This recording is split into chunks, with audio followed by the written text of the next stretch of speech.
Hello everybody. So I just want to make a quick guide on 1410. I've seen a lot of people having trouble with this level. I personally didn't have that much of an issue with it. It took me about 2 attempts to beat it, but I could see why people might have an issue with it.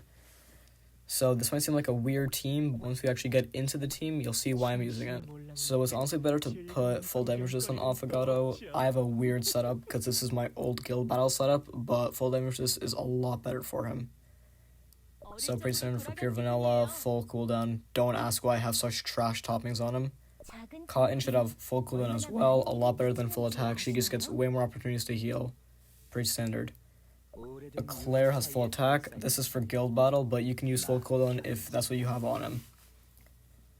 Pomegranate's also pretty obvious. Full cooldown, pretty obvious why she needs more healing. And that's about it. So when it comes to treasures, for this stage, it could really differ. I used the scroll, the feather, and the watch, but I didn't really need the watch, but some people might, so it's honestly all up to you. And now let's move on to the level. So the level itself isn't too much of a challenge. Some people do have an issue actually getting to the boss though, so I'll just leave this section in. Now the only thing you have to keep in mind really is if you see your cookies are like getting really low like my Affogato did there, don't worry about it. It's because of the amount of like corruption that's happening. Your triple healer should be able to sustain all your cookies, your entire team throughout this entire level. Just don't freak out once you see your Claire or your Affogato or even your Cotton dip down to like 2 HP sometimes. Like in between waves, they're going to be able to like heal back up to full.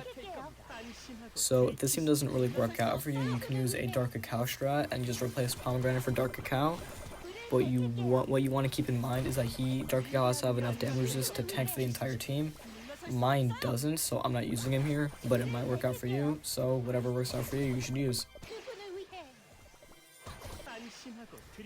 So we're 1 unit group away from the boss, and you just want to like keep track of your injury statuses, just make sure they're not overwhelmingly high. Now if you feel like you don't need feathered, you can use any other treasure like the horn, the scythe, hell even the slingshot if you feel like it.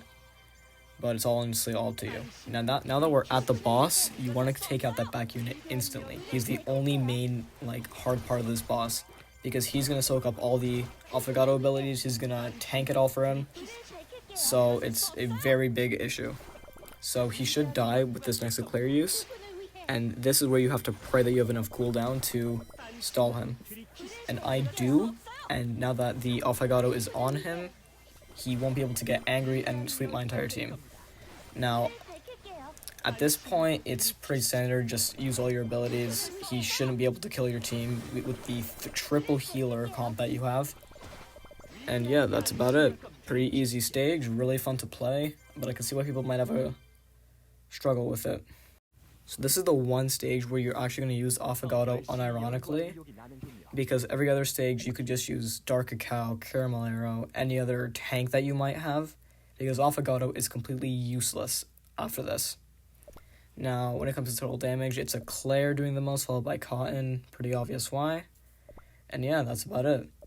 I hope you guys enjoyed this video, and I hope you guys have a fantastic day from now on. I'll see you guys later.